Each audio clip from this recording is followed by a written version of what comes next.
पार्वती के साथ साथ वो तोता वो सुख भी कथा सुन रहा है।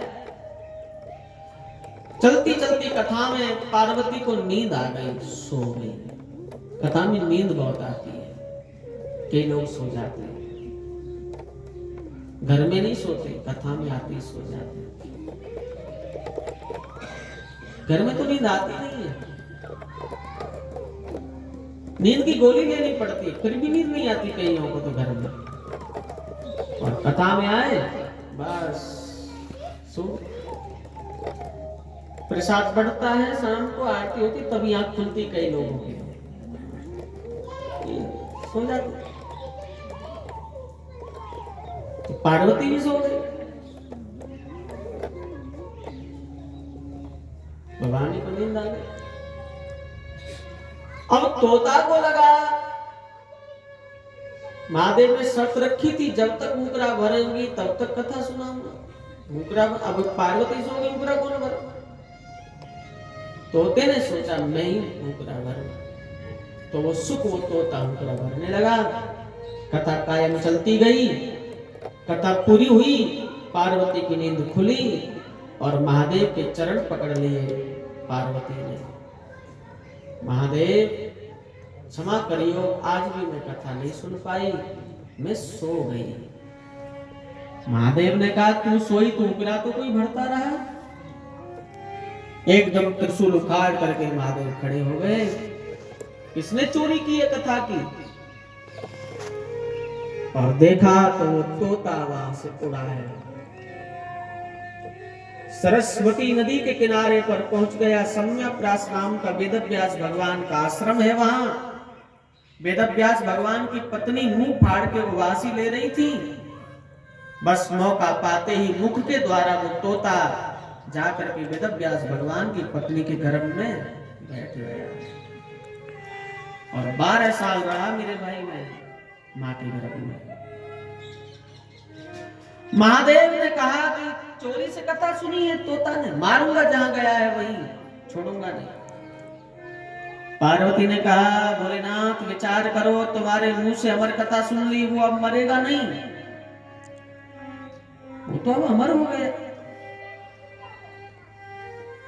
यदि अब भी उसको आपने मार दिया तो अमर कथा का सार समाप्त हो जाएगा।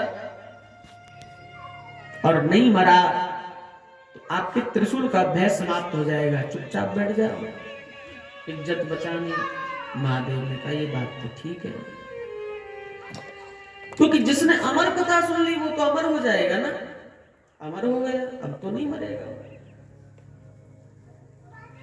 महादेव बैठ गए। 12 साल मां के गर्भ में वो तोता रहा। 12 बरस के बाद वो जन्म लेकर के आए हैं।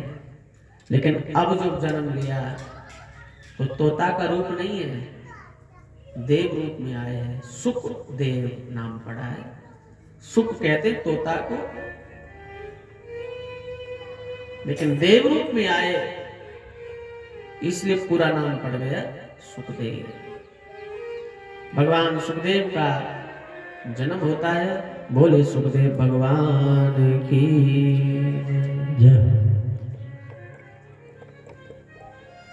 और जन्म से ही नार जो होता है बच्चे का, नार को कंधे पर डाला और चल पड़े।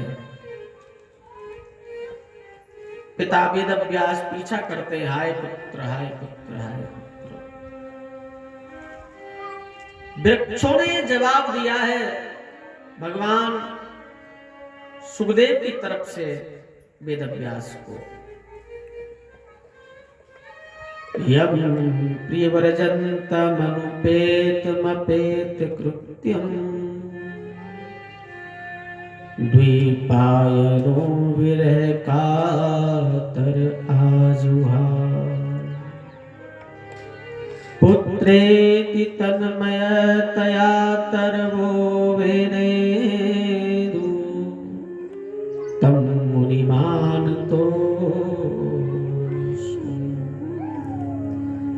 वृक्षों ने जवाब दिया वेदव्यास भगवान, ये कौन किसका पुत्र है, कौन किसका पिता है? या ना कोई पुत्र ना कोई किसी का पिता। जिस पुत्र के पीछे आप विरह करते हुए दौड़ रहे हो वो तो परमहंस है। उनको पता ही नहीं कौन संसार, कौन दुनिया, कौन बाप, कौन बेटा, कौन क्या। माया से परा है वो तो, और उसको कोई माया बांध नहीं सकती। पीछा मत करो उसका, वो नहीं लौटेगा। वो तो एक अवतार है, जगत का कल्याण करने के लिए ऐसा अवतार धरती पर आता है। कभी कभी चले जाओ, आप लौट जाओ। वृक्षों ने जब जवाब दिया है भगवान सुखदेव की तरफ से, तब बुद्धि में विवेक जगा, और फिर पिता ने अपने पुत्र सुखदेव का पीछा नहीं किया। मेरे भाई बहन लौट करके घर आ गए। भगवान सुखदेव ने 4 वर्ष अपने पिता के सानिध्य में सभी शास्त्रों का अध्ययन किया। महाराज जनक से ज्ञान प्राप्त करके, दीक्षा प्राप्त करके सुखदेव भगवान 16 साल की उम्र में परीक्षित का कल्याण करने के लिए गंगा के तट पर शुक्रताल घाट पर पहुंचते हैं। जब ये परम भागवत विभूति वहां पदार्पण करती है, अलिच्छलिंगो निजलाभ तुष्टो, भगवान सुखदेव का दर्शन करते ही सभी साधु संत खड़े होकर के आदर करने लगे भगवान सुखदेव का। बट पेड़ है, वट वृक्ष के नीचे आसन दे दिया, भगवान सुखदेव विराजमान हो गए। सभी ऋषि मुनि साधु संत बारी बारी से प्रणाम करने आते हैं।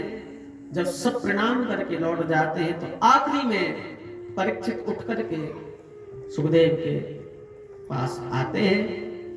अपना सिर, अपना मस्तक परीक्षित ने भगवान सुखदेव के चरणों में रख दिया और आत्मसमर्पण कर दिया।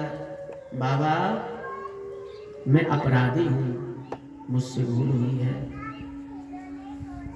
देखिए, संत के पास जाएं, गुरु के पास जाएं, भगवान के पास जाएं, तो जो भूल हुई है, जो गलती हुई है, जो अपराध हुआ है, जो पाप हुआ है, वो छुपाए ना, बता दें।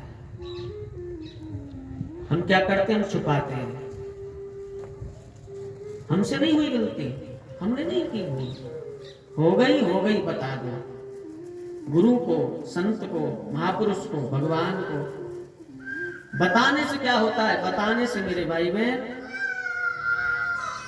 पाप नष्ट हो जाते हैं, बताने से।